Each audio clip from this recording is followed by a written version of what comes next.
तो तिच्या प्रत्येक शब्दाला हो म्हणत गेला। हनीमूनला कुठं जायचं? सोनम म्हणाली शिलाँग। तो हो म्हणाला। कधी जायचं? तिने तारीख ठरवली। तो हो म्हणाला।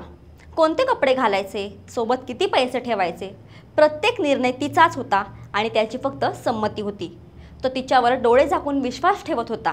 त्याला वाटत होतं हे प्रेम आहे, हे समर्पण आहे, पण त्याला हे माहिती नव्हतं की त्याच्या प्रत्येक होकारात त्याच्या मृत्यूचा एक अदृश्य निश्चित असा करार लपलेला होता। त्याला कल्पनाही नव्हती की त्याचा प्रत्येक होकार हा त्याच्याच मृत्यूच्या जवळ जाणारं एक एक पाऊल होतं।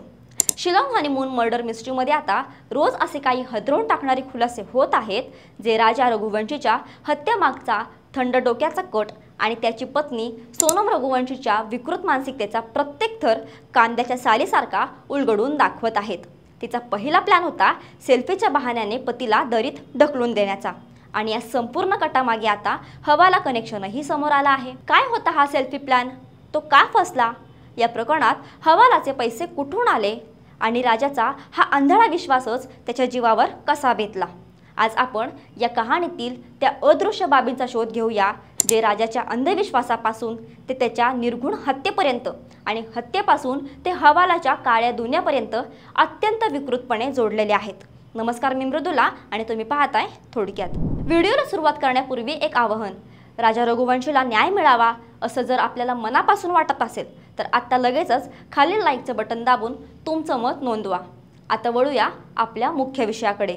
पोलीस तपासात आता हे स्पष्ट झालं आहे की राजा रघुवंशी हा सोनमच्या पूर्णपणे अधीन गेलेला होता। त्यांच्या नात्यात जणू काही नाही या शब्दाला जागाच नव्हती। सोनम जे काही सांगेल त्याला राजा प्रश्न न विचारता होकार देत असे, आणि सोनमने त्याच्या याच स्वभावाचा, याच विश्वासाचा अत्यंत क्रूरपणे, पद्धतशीरपणे फायदा उचलला। यालाच इमोशनल मॅनिप्युलेशन किंवा भावनिक शोषण म्हणतात। तिने राजाला हळूहळू आपल्या नियंत्रणात घेतलं होतं। याची काही उदाहरणं पहा, म्हणजे तुम्हाला यातील गंभीरता लक्षात येईल। राजाला खरं तर हनीमूनला लगेच जायचं नव्हतं। त्याच्या कुटुंबाने ठरवलं होतं की लग्नानंतर जून महिन्यात आरामात जा, पण सोनमने फोनवर हट्ट धरला। ती म्हणाली नाही, आपल्याला आत्ताच शिलाँगला जायचं आहे, आणि राजाने तिच्या इच्छेखातर कुटुंबाच्या इच्छेविरुद्ध जाऊन हो म्हटलं। राजाच्या कुटुंबियांच्या मते त्याला डोंगर, दऱ्या, पर्वतीय प्रदेश फारसा आवडत नव्हता, पण सोनमने त्याला शिलाँगच्या हिरवळीची, सुंदर दऱ्यांची, तिथल्या निसर्गरम्य वातावरणाची अशी काही स्वप्न दाखवली की तो हो म्हणाला। हनीमूनची संपूर्ण योजना, तिकीट बुकिंगपासून ते फिरण्याच्या ठिकाणांपर्यंत प्रत्येक गोष्ट सोनमनेच ठरवली होती। 24 मे रोजी राजाचं त्याच्या कुटुंबाशी शेवटचं बोलणं झालं। त्यानंतर त्याचा फोन बंद झाला। आता असा संशय व्यक्त केला जात आहे की सोनमनेच त्याचा फोन जबरदस्तीने बंद केला होता, जेणेकरून त्याच्या कुटुंबांशी फार संपर्क होऊ नये, कुटुंबातील कुणी त्याला काही सांगू नये आणि तिच्या योजनेत कोणताही अडथळा येऊ नये। राजाचा प्रत्येक होकार हा सोनमच्या राक्षसी कटाचा एक एक टप्पा यशस्वी करत होता। तो तिच्यावर इतका विश्वास ठेवत होता की ती त्याला मृत्यूच्या दारात घेऊन जात आहे याची त्याला कल्पनाही आली नाही। आता पाहूया सोनमचा प्लॅन ए, सेल्फीच्या बहाण्याने अपघात। पोलिसांच्या सूत्रांकडून मिळालेल्या माहितीनुसार सोनमचा मूळ प्लॅन ए हा आणखीन भयानक, धूर्त आणि क्रूर होता। तो इतका परफेक्ट होता की जर तो यशस्वी झाला असता तर कदाचित कोणाला तिच्यावर संशयही आला नसता। तिची पहिली योजना होती राजाला एखाद्या उंच ठिकाणी, दरीच्या किंवा डोंगराच्या कडेला घेऊन जायची आणि तिथे एक सुंदरसा सेल्फी काढण्याच्या बहाण्याने त्याला धक्का देऊन हजारो फूट खोल दरीत ढकलून देण्याची। या प्लॅनचा उद्देश स्पष्ट होता, राजाचा मृत्यू हा केवळ एक दुर्दैवी अपघात म्हणून नोंदवला जावा। हनीमूनला गेलेल्या जोडप्यासोबत एक दुःखद अपघात झाला। सेल्फी घेताना तोल जाऊन पती दरीत कोसळला अशी बातमी आली असती। सोनम एक पीडित, दुःखद विधवा म्हणून सहानुभूती मिळवत राहिली असती आणि तिच्यावर कोणीही संशय घेतला नसता। पण काही अज्ञात कारणास्तव तिचा हा सेल्फी प्लॅन यशस्वी होऊ शकला नाही। कदाचित तिला योग्य जागा किंवा एकांताची संधी मिळाली नसेल, किंवा कदाचित तिची हिंमत झाली नसेल, आणि जेव्हा तिचा हा अपघाताचा प्लॅन फसला तेव्हाच तिने प्लॅन बी कार्यान्वित करण्याचा प्रयत्न केला। तो प्लॅन होता सुपारी देऊन भाडोत्री गुंडांकडून पतीची हत्या घडून आणण्याचा। यावरून हे स्पष्ट होतं की ही हत्या रागाच्या भरात किंवा अचानक घडलेली नव्हती, तर ती अत्यंत पूर्वनियोजित होती। तिच्या डोक्यात हत्येचे एकापेक्षा जास्त प्लॅन तयार होते। या प्रकरणात सर्वात धक्कादायक बाब कोणती असेल तर ती ही की राजाच्या हत्येचा कट कधी रचला गेला। या हत्येची कहाणी नेमकी कधी सुरू झाली तर ती सुरू झाली सोनम आणि राजाच्या लग्नाच्या दिवसापासूनच। तपासात समोर आलेली माहिती कोणालाही हादरून टाकेल। लग्नाच्या दिवशी जेव्हा सोनम राजासोबत 7 फेरे घेत होती तेव्हा तिचा प्रियकर राज कुशवाह त्याच लग्नात हजर होता आणि तो खूप रडत होता। आपल्या प्रियसीचं लग्न दुसऱ्यासोबत होत असल्याचं दुःख त्याला सहन झालं नव्हतं आणि त्याचं हे दुःख पाहूनच त्याच्या मित्रांनी राजा रघुवंशीला संपवण्याचा निर्णय घेतला असं म्हटलं जातंय। इतकंच नाही तर लग्नाच्या दिवशीच राजने सोनमला सांगितलं होतं की तू राजाला फक्त शिलाँगला घेऊन जा, तिथे मी त्याला मारेन। विचार करा, ज्या दिवशी ती राजाची अधिकृत पत्नी बनली त्याच दिवशी त्याच मंडपात तिच्या प्रियकराने तिच्या पतीच्या हत्येचा प्लॅन तिला सांगितला होता आणि तिने तो मान्य केला होता। आणि मग राजाला शिलाँगला जाण्यासाठी तयार करण्यासाठी सोनमने एका धार्मिक बहाण्याचा, एका श्रद्धेचा अत्यंत क्रूरपणे वापर केला।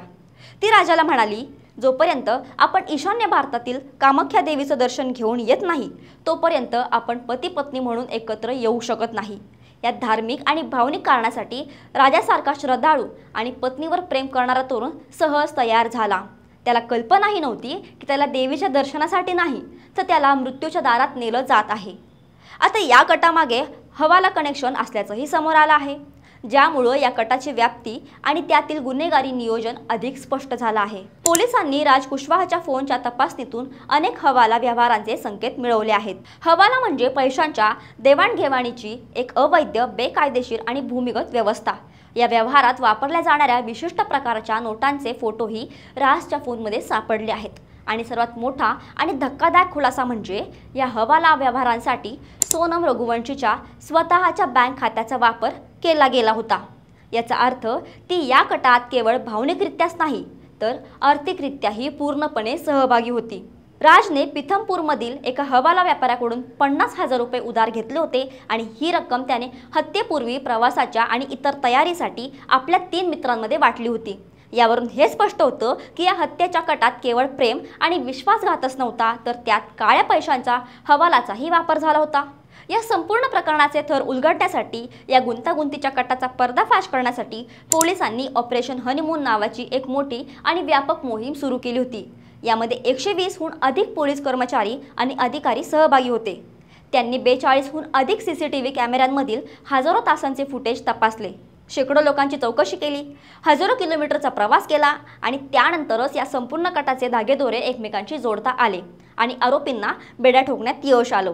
एका बाजूला राजाचा अंधाळा निरागस विश्वास आणि दुसऱ्या बाजूला सोनमचा थंड डोक्याचा, अत्यंत क्रूर आणि पद्धतशीर विश्वासघात। सेल्फीच्या बहाण्याने सुरू झालेला हत्येचा कट, लग्नाच्या दिवशीच प्रियकराने रचलेलं कारस्थान, कामाख्या देवीच्या नावाखाली रचलेला सापळा आणि या सगळ्याला मिळालेली हवालाच्या पैशांची जोड। शिलाँग मर्डर मिस्ट्रीचा तपास जसजसा पुढे जातोय तसतसे यातील क्रौर्य आणि गुन्हेगारी नियोजन अधिकच स्पष्ट होत आहे। ही कथा आता केवळ एका प्रेम त्रिकोणाची किंवा विवाहबाह्य संबंधांची राहिलेली नाही तर ती एका अत्यंत हुशार, धूर्त, महत्त्वाकांक्षी आणि तितक्याच निर्दयी मानसिकतेची बनली आहे। पोलिसांनी ऑपरेशन हनीमून यशस्वी करून आरोपींना अटक केली आहे, पण या घटनेने अनेक प्रश्न आपल्या सर्वांच्या मनात मागे ठेवले आहेत।